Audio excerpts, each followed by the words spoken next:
All right, and now for the last part of the colorectal cancer prevention. So I mentioned in the beginning that folks that have a whole food plant-based diet tend to be at a very much lower risk for colon cancer than other populations. But why is that? So there's a number of reasons why certain lifestyle factors contribute to the risk for colon cancer. One of the leading things is a high-fat diet, which is especially rich in red meat, processed meats, and very low in fiber, which is about as far away from a whole food plant-based diet as you can get, and unfortunately seems to be a very common dietary pattern here in the United States.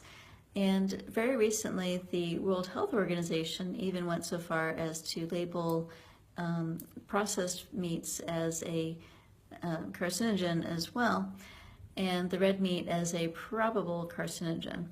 And we've actually known for a few years now basically the mechanism by which these red meats directly trigger those colon cancers. And what do we mean by processed meats? Well, people often think right away of things such as sausages, hot dogs, bologna, things that are really obviously, it wasn't what it started out as. But there's a few other kinds of processed meats, such as cured meats, like cured hams, processed meats in the form of the deli counter. So those are your things like your Lunchables, like those little smooshed up turkey patties, things that are at the lunch meat counter in general, so sliced lunch meats and so forth, are also considered to be highly processed.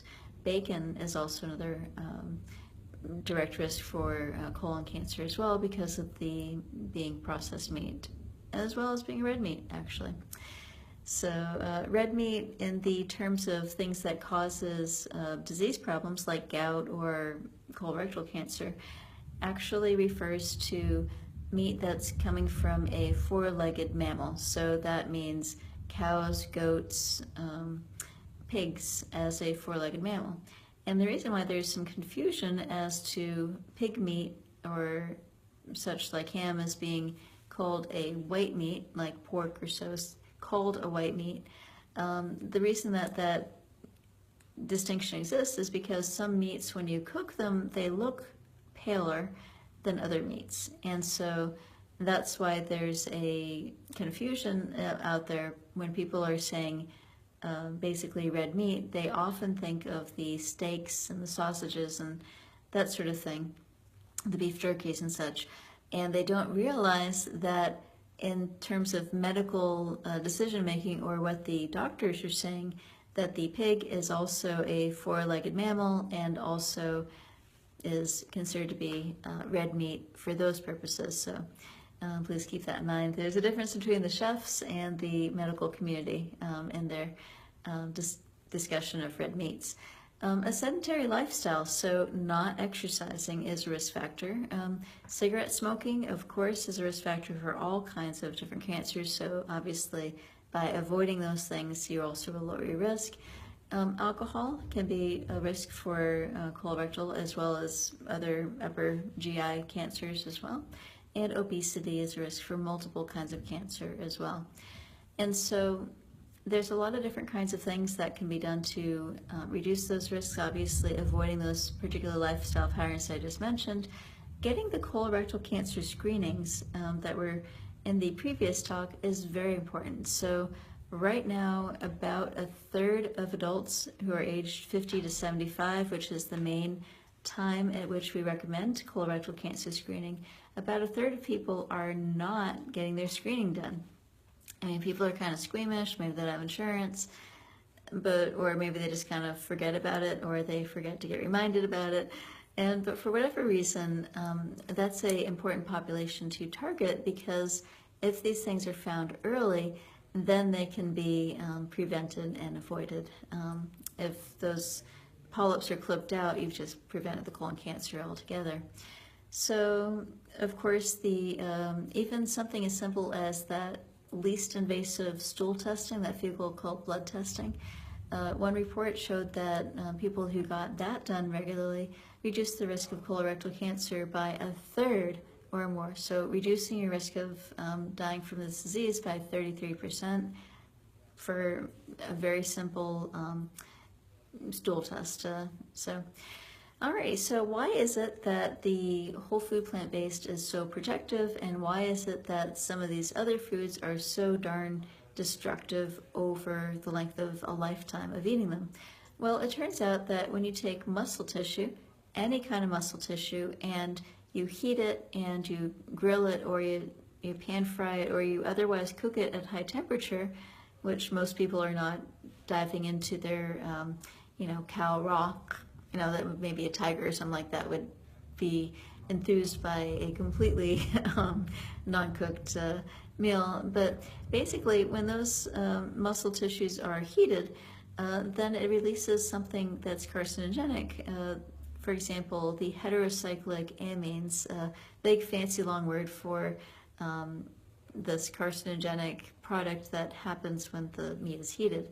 Do I recommend eating it raw? Absolutely not either, because then you're probably going to get some sort of bacterial poisoning as well. So, so there you go. So one reason not to have the meats in general. The cured meats, one of the reasons why they're thought to be especially high risk is because of something called nitrosamines. So there's a lot of research being done in that area, and it turns out that the kind that is added to the meat in order to reduce the risk of having bacterial problems also seems to increase the risk of colorectal cancer. Also, meats in general contain a type of iron that the body does not absorb very well.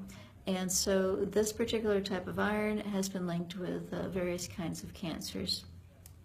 The iron that you get from plant sources, like the lentils and the dark green leafy vegetables, is actually very healthy and does not carry the same risk as the heme iron, or the iron that comes from the blood of the animals, or that's found in the muscle tissues of the animals. Meat also changes the biochemistry of the hormones in the body. There's something called insulin-like growth factor. I've talked about that in the diabetes presentations, especially type 1 diabetes. And that also is something that stimulates the growth of cancer tissues as well. So when people are eating a lot of meat, another thing is that it causes the secretion of bile acids to really increase, especially because of that increased saturated fat that is contained in those products. And that has also been linked to a direct increase in the risk of colon cancer. The putrefaction of the meat in the colon, and when I saw Dr. Greger's video on this, I had to agree with him, because when I was going through medical school and before, it was always taught, oh, that meat rots in your colon, that's just a old wives' tale, it doesn't really happen. Yeah, the gas smells awful, but we figured it was something else going on. But sure enough, now that we've got the technology that's sensitive enough to actually kind of go up in there and take samples at different levels of processing, it sure enough turns out that the meat actually does rot in the colon. So who figured? And basically, as it putrefies in that area, it releases ammonia into the area, and that also can trigger the change in the gut bacteria, and also the change to the colon wall. Finally, the poultry is not immune to all of the above, but also the viruses that are present in chickens, turkey, tend to be related to colon risk, or colon cancer risk in general, as well as risk of other cancers. And that's particularly illustrated in the people that work in the industry tend to be at much higher risk for cancers in general. And it's thought to be potentially exposure to these carcinogenic viruses that are present in that body of the animal. And finally, the fish and the eggs, basically those tend to be very rich in pollutants. The dioxins in particular seem to be contributory as well.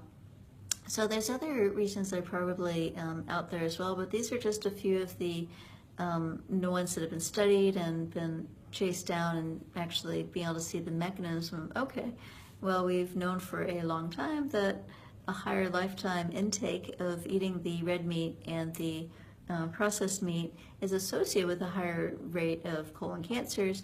And then they went and studied those things and found, oh, boom, boom, boom, boom. These are the different kinds of mechanisms, like how did you get from normal to diseased, that can be very contributory. And so if you take a population and you do nothing else to it but change its location, then you're going to change the risk for these colon cancers. And that's another clue as to why these are preventable and also related to the foods as well. So if you go to rural Africa, there's certain populations that are extremely plant-based and their colon cancer is almost never seen. And you take those same African populations and you move them to a meat-heavy place such as the United States, and not only do you see a shift in their bowel flora, the bacteria that are in there when the diet pattern changes, but you also start to see increased risk of colorectal cancer. There's a few different varieties of guidelines as to who should get screened sooner than later, and we talked in one of the screening talks about basically if you got relatives that have colon cancer, then definitely early screen is indicated. But there's also some expert guidelines that suggest that since the African Americans in America tend to have a higher rate of colon cancer as well as higher mortality from it, and also tends to be a population that often doesn't get as much screenings as some of the other varieties of populations that we have, they recommend starting that colorectal cancer screening at age 45 for some African Americans as well. So again, these are all things to talk about with your individual primary care physician or other GI doctor, and then that way you can make a decision for your own health as to whether that is right for you to start at 45, 50, or another age based on your personal risk factors. Alrighty, so that is all that I have for you guys tonight on colon cancer screenings. I hope this was helpful, and have a good night. Bye-bye.